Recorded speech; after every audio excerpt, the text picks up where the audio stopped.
thank President Sanchez for this wonderful conference that have been well organized. Let me also at the same time recognize all the excellencies that are here and the distinguished guests. As South Africa, we believe that development cooperation is wide-ranging, but if we unpack it to its essence, it is about delivering to the 2030 Agenda of Sustainable Development Goals. We also believe that revitalizing development cooperation begins with going back to what works, and we believe that is the development effectiveness principles, which are rooted in country ownership, result focus, inclusive partnership, as well as transparency and accountability.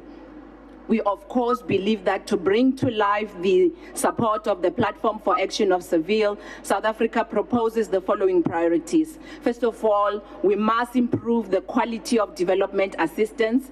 That means ensuring alignment with national priorities and strengthening countries' ownership. Interventions that do not have the buy-in of the recipient countries and communities will seldom be successful and will never be sustainable.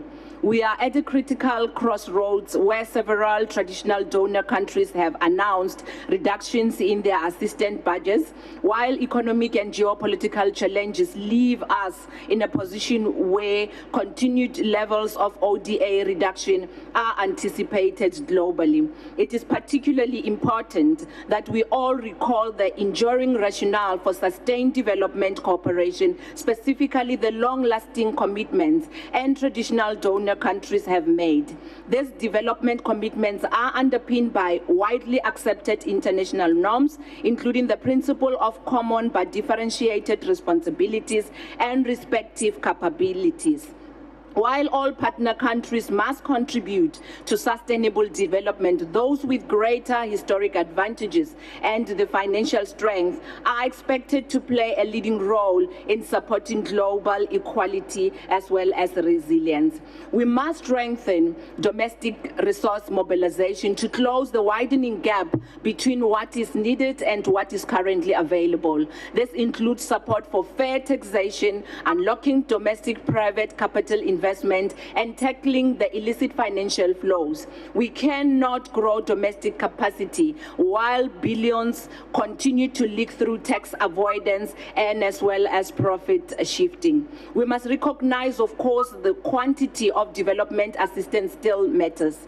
The long-standing target of 0.7% of the GNI remains valid. We must resist the dilution of this goal through classifying existing commitments or inflating figures without real-world impact.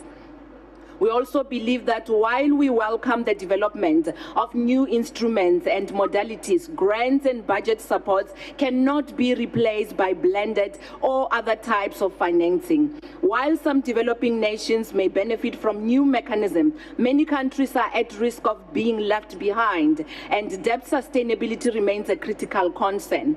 Increasing the debt burden on developing countries, even at concessional rates, is not a sustainable approach. Where loans are an appropriate modality, they should include elements of grants, technical assistance, knowledge, as well as technological transfer and capacity building to permanently eradicate capacity constraints.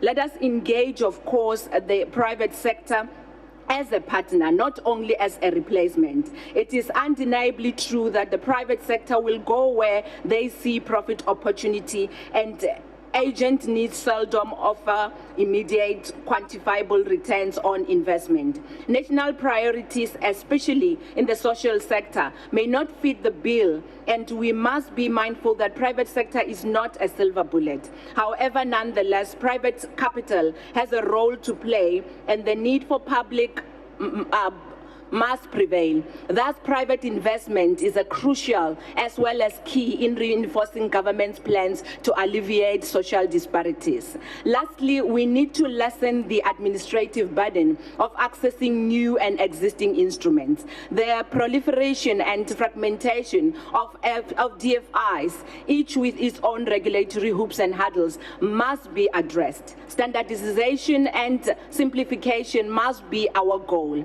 Developed countries and multilateral institutions must expand their willingness to be innovative with specific reference to how they work with developing countries and governments, and exactly how to also ensure that they are amongst those who engage non-government actors. Distinguished guests, global tensions are rising, leading to even deeper fragmentation in the world, and we are required to do more with less. In our pursuit for innovation, let us not forgo what has worked before. Traditional development assistance approaches have lifted millions out of poverty and are worth sustaining. It is only through open and trustful partnership, as well as genuine commitments, that we drive effective cooperation, and we hope that to realize the future of our citizens and what they deserve, we will be able to continue to commit to this development agenda. I thank you. Thank you. Thank you very much, Minister, for making some really important points. I think the central message is solidarity and the partnerships, and these are critical.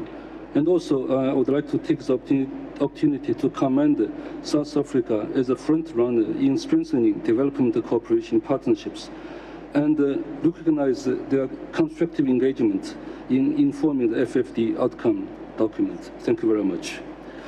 I think we will have an opportunity